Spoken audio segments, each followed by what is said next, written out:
Hi everybody, welcome to English for You. I'm Pat. And I'm Mike. And today we're going to be learning about one of Taiwan's best kept cooking secrets. Pineapple? No, that's no secret. No, that's not. Soybean? Nope. No. Chou tofu.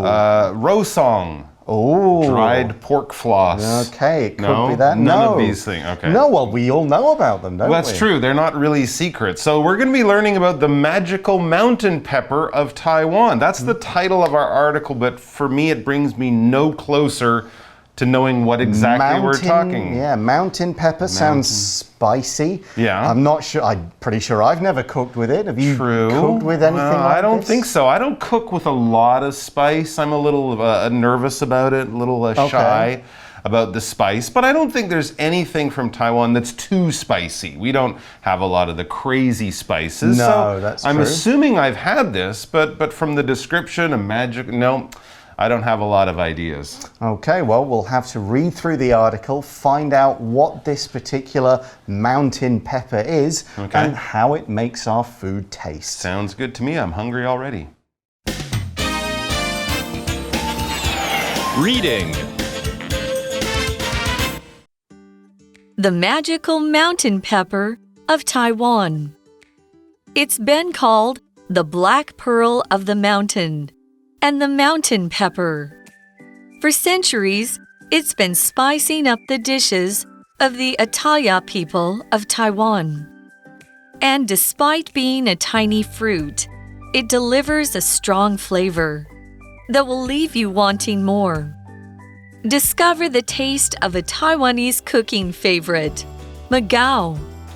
People compare the taste of magao to a mix of ginger, pepper, and lemongrass. It's a complex flavor that pairs well with many foods. In spite of this, magao is relatively unknown in Western diets. The ingredient comes from the Litsea cubeba tree, also known as meichang, which is found across Taiwan. Each spring, these trees grow bright yellow flowers. In the summer, fruits that produce a strong smell appear. The trees create beautiful forest views that decorate the mountains of Taiwan. Magao, named by the Atayal people of the island, is made from the small fruits of this tree. For use in cooking or medicine, the fruits are first dried and then ground into a powder. All right, so the article begins by telling us a little more about this magical mountain pepper. Apparently, it has even more names than the one we just used in our title, because the article begins by saying it's been called the black pearl of the mountain and the mountain pepper. Ooh, and the magical mountain pepper, which is the black pearl of the mountain. Black pearl of the mountain. I love that name. It makes all sorts of images come in my mind. And here we have this word pepper, and pepper is a very important word when you want to talk about making your food more exciting and tastier. People will often think of pepper as that black stuff that's right next to the white stuff. We have salt, we have pepper, often even on the table in the restaurant.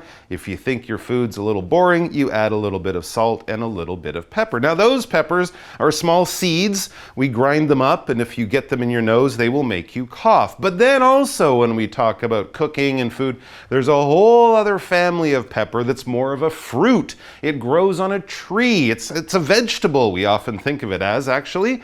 We pick them off the tree or take them off the ground, we cut them up, we cook with them, we add them to our salad. We can eat them on their own. You wouldn't eat black pepper like that. Ow, that would be very crunchy. But if you're talking about a red pepper, a yellow pepper, a green pepper, you put those on your pizza. Or of course, then we have the hotter, spicier chili peppers. Those are the little red ones. You can cut them up if you're very brave and add them to your cooking. It brings the spiciness to Indian food and Thai food. Of course, Korean food, they use a lot of pepper as well to make their food spicy and hot to the taste. So it's a little different from the black pepper that you put with your salt, but this is also something that will make your food more delicious, more exciting, and in many cases, a lot hotter and spicier. So let's look at our example sentence, which reads, black pepper is native to the southwest coast of India. So what we learn is that for centuries, this magical mountain pepper, it's been spicing up the dishes of the Atayal people, I'm probably saying that wrong, Atayal people of Taiwan. Okay. Now when we say something is spicing something up, there are two meanings to this phrase. We can use it very literally to mean add spice or heat or that kind of flavor to a dish. I'm going to spice up this dish by putting pepper in it, by putting red chilies or green chilies or something else like that. We can also use spice up to kind of mean make life more interesting. Add some color, add a bit of something different and exciting. Here we're meaning more the first one. Spicing up dishes, meaning adding a bit of heat flavor to food. Absolutely, but also by doing that, making them more exciting, spicing them up in that way so they're not kind of boring and don't really taste like anything good. Back to the article, it says, and despite being a tiny fruit, it delivers a strong flavor that will leave you wanting more. And any good food will definitely leave you wanting more. Let's have a look at our language and focus part before we move on with the rest of our article. So we use the word despite as a contrast word, and we use it to say that something is true or it is a fact, even though we might think otherwise given the evidence. It can also be used to say that somebody does something even though it may not seem to be the right thing to do. We can use the phrase in spite of in the same way. So we found this pepper is a tiny fruit. Maybe then we'd expect it not to have a strong flavor, but it does, and that's why we use despite. We could also say, in spite of the fact that it is a small fruit, it has a strong flavor. Here's another example. Despite the fact that the movie was long, everyone really enjoyed it.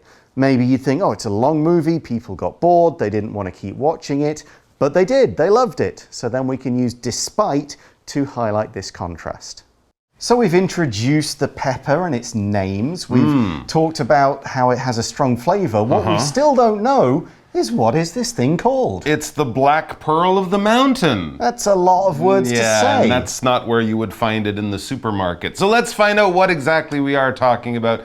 Discover the taste of a Taiwanese cooking favorite, ma gao. Okay. Did I say that right? I think that sounds right. It's got a Q in it, but it sounds more like a G when we say it in the correct way. So ma gao, that's what we're talking about. The black pearl of the mountain, of course, the magical mountain pepper. Everyone knows that. Okay, now maybe you might know this spice, maybe you don't, but what you might be more familiar with is the taste it brings to a dish. Okay. The article says, people compare the taste of ma gao to a mix of ginger, pepper, and lemongrass. Ooh, okay, so a bit of sweet, bit of kind of fragrance, but also heat. Kind of reminds me of sumac.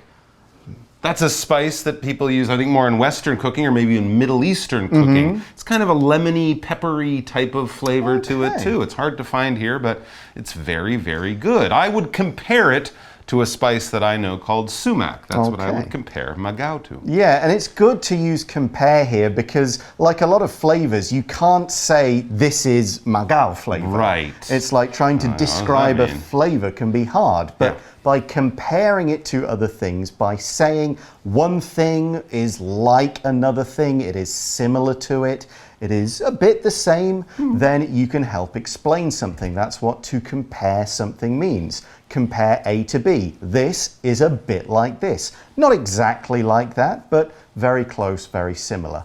For example, we could say you could compare Austrian food to German food because the food is made in a similar way and doesn't taste too different. Lots of meat and potatoes. Yeah, sausages, that kind of thing. Not a lot of vegetables. All right, back to the comparisons that we made there. We compared ma gao in some ways to ginger. Now, ginger is another Spice, yeah, it's a spice and not an herb, it's a spice. It's a root, and of course we eat the root, we cook with the root. You can cut it up into small pieces and just add it to things to give it that kind of peppery flavor. It has a very unique ginger flavor. It's interesting, ginger, because unlike a lot of other spices, we use it both in cooking, meats and stuff. Ginger chicken, and it's very good. Ginger with fish can be good. But we also use ginger when we bake things, right? Yes. Ginger cake, ginger cookies, ginger bread.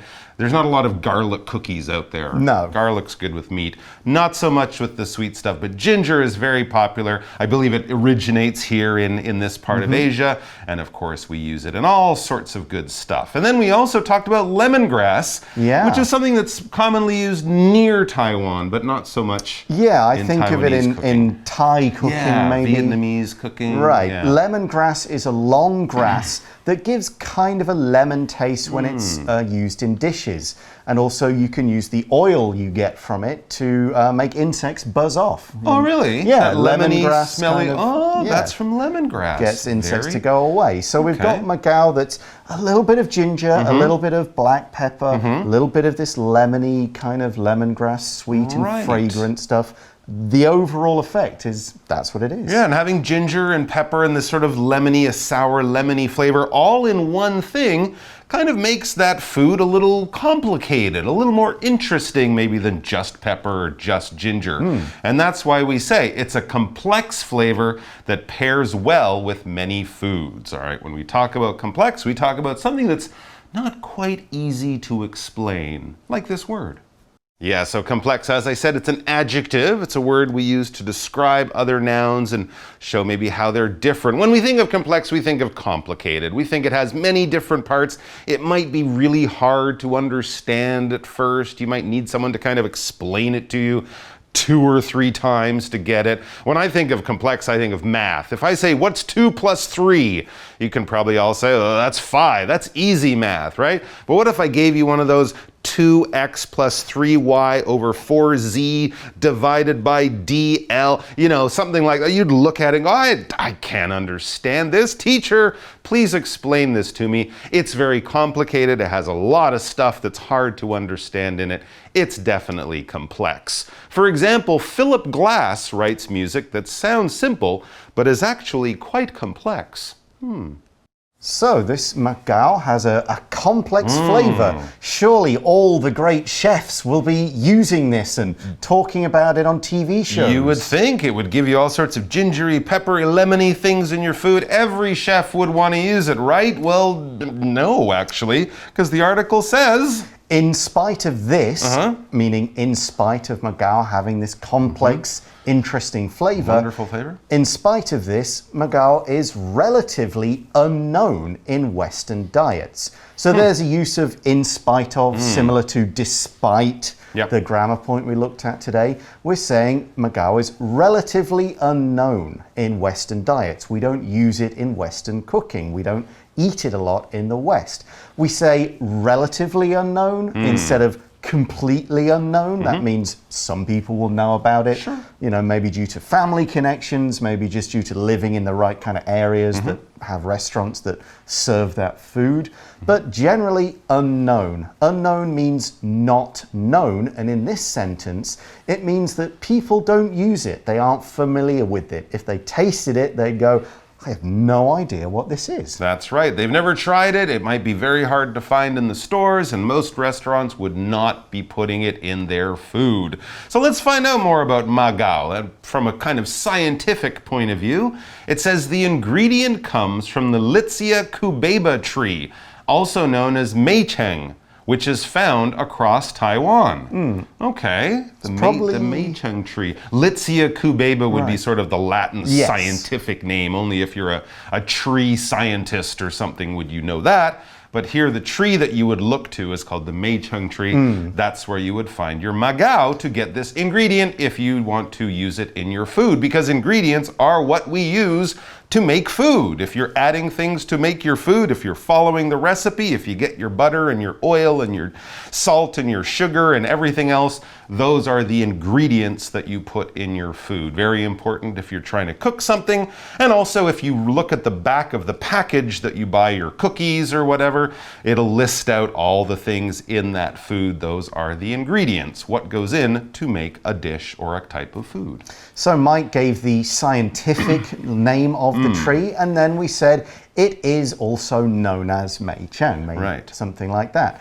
And when we use be known as, this is used to give either a common name or at least an alternative name. Like at the start of the article when we said this magao is known as the magical mountain pepper, the black pearl of the mountain, all of those things like that. We're using they are known as. That's what people call them, the different names that something has. That's right. Each spring we read these trees grow bright yellow flowers. Well, there's a good tip. If you want to find your Mei Chang tree, go out in the spring, look for the beautiful tree with wonderful yellow flowers. And then what happens? The article says, in the summer, fruits that produce a strong smell appear. Okay, so doesn't say if it's a good smell or a bad smell. Is it a ginger pepper lemongrass smell or is it like durian? Dirty feet smell? Ew. I don't know. We're going to have to find out more about that smell. And then what happens? It says the trees create beautiful forest views that decorate the mountains of Taiwan. Wow, that sounds lovely. I would really want to go to an area where I can experience that view. When we talk about a view, in this sense, this is talking about a place where you can go to see something, probably something beautiful, impressive, amazing, unusual, unique. If we're talking about landmarks and it's very big, like Taipei 101, you can go to the top of that and get a view. The top of a mountain or a nice hill can give you a view. Basically anywhere where you go there and go, oh, wow, look at that. And of course you take out your camera and you put a lot of pictures of it on Instagram because you want to share this wonderful view with all of your friends. And hopefully it's worth sharing. It's not like, you know, the back of your apartment building where there's nothing to see. It should be something impressive, like in Yosemite. Yosemite National Park in the US is famous for its many amazing views. Definitely bring your camera there. Yeah, so these trees with their yellow flowers and fruits, what a view. They decorate the mountains of Taiwan. Gorgeous, I'm sure. We're using decorate in a slightly different way here, so let's check it out. So often when we use the verb decorate, we're talking about us doing things to a room, to a piece of furniture, to a dress, to do something to make a thing look nice. How we're using decorate in the article is pretty much the same, but we use it about the thing that is making a place look nice. So the trees decorate the mountains. You could say the posters decorate the student's bedroom. And here's another example. Balloons decorate the room that the family will use for the boy's birthday party. So rather than saying people are decorating something, that's a bit more active. Here, it's a slightly more passive meaning, though not the passive voice. The balloons decorate the room. Flowers decorate the garden. It's describing the thing and that is making something look beautiful. All right, so magao, the wonderful spice that we're talking about, named by the Atayal people of the island, interesting, is made from the small fruits of this tree. So the tree and the spice have different names, and the spice, I guess, comes from the Aboriginal Atayal language, and of course, Mei Chang is probably from Mandarin Chinese or something, but that's the tree, that's the spice, and that's where the name came from. Very interesting. And we also learn it's not just used to spice up your cooking. That's right. We see in the article for use in cooking or medicine, so it's good for medicine as well. The fruits are first dried and then ground into a powder. So we'll kind of explain these words together because it's difficult to grind something and not have a powder at the end. Because to grind is to use force to turn something larger into powder, into something very small. If you think of coffee, you start off with the larger coffee beans and you can grind them up. Most people will use an actual machine with the metal bits that do the grounding. and they will turn that into coffee powder or grounds that are used to make the coffee. If you think of lei cha, they grind up all those seeds and nuts and tea to make that drink that's popular with the Hakka people. Okay, and of course wheat, we grind that down into the powder we call flour. Use that to make bread. Yeah, the verb is grind and the past tense and PP are ground, G-R-O-U-N-D. And the result of this grinding will be a powder. Powder is anything that's very small, dry, and very fine. The parts are very small, not too rough, nice and smooth. You can kind of think of sand as being a powder almost. Some sand, certainly. Yeah. Flour, of course, the makeup powder people use. A lot of herbs and spices are turned into powder so that we use them in cooking. That's right, and it's very light. So if you had some powder in your hand and you turned on a fan or you blew it, it would kind of make this cloud in front of your face, but not a wet cloud of water, a dry cloud of this powder. Exactly. So we could say the gymnast dusted her hands with powder before she began her routine. And that kind of powder will stop her hands getting sweaty so she can hold the things, that kind of stuff. What's that powder made of? It looks like flour, but I'm pretty sure they're not making flour. Absolutely no idea. Yeah, but they do that, don't they? It might be talcum powder. Right, yeah, dry your hands or something. Anyways, let's get back to our article, and it looks like we do have time for a chat question. That's right. So we're going to do that. For you chat. So today's question is, have you ever tried food with magao in it? If so, what did it taste like? But if not, maybe more the case for us, would you like to try it? I have. Maybe. I guess. I've been here a long time. Yes. I like to eat lots of unusual food. I've been to Aboriginal restaurants. So I'm saying yes. What did it taste like? Oh, it tasted like, what was that? Ginger, pepper, and lemongrass. There we exactly like that. I don't know, to be honest. I would like to try it, but I can't say 100%. I ate it in this dish, but I guess I have. Yeah, I remember going when I was in Tailuga and Turoko Gorge. I did stop for lunch at one of the Aboriginal villages that's up there. But I had a vegetarian dish. It definitely had ginger in it.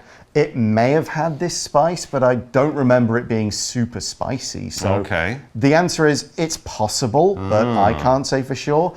But would I like to try it? Yes. Definitely. Now that I know more about it, I would love to just experiment. How much do you need? How much is too much? That's a good question. And I'm also going to go to my local supermarket and look at the spice shelf much more carefully to see maybe if up in the corner they have some, and I will try it and buy it. Yeah, maybe like a local street market. You might have a better chance. That's a good idea. Something there. But that's all we've got time for today. Join us tomorrow, though, for more details about the magao pepper. We're going to find out about some of the dishes it's used in. And also, we said it can be used in medicine. Oh, yeah. How can it help us? We'll see you for that tomorrow. Bye for now. Take care. Vocabulary Review.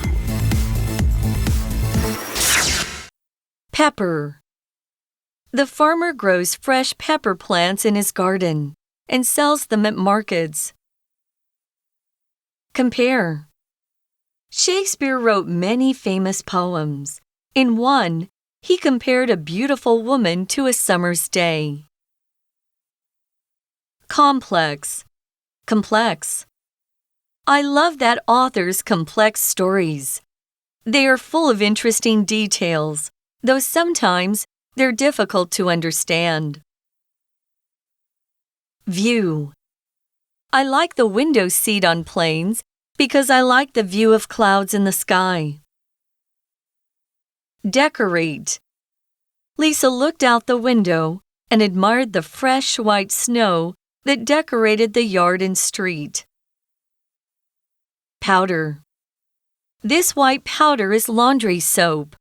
Add 1 cup when you wash 1 basket of clothes. 智慧小补帖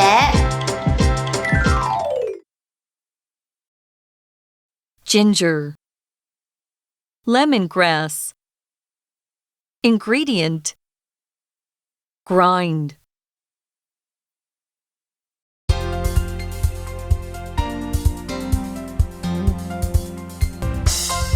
以上节目是由活用空中美语制作，活用空中美语杂志，请洽询全国各大书店。如欲索取试听教材，请来电02-2364-4000 02-2364-4000，或上网查询，网址是 www.english4u.net www.english4u.net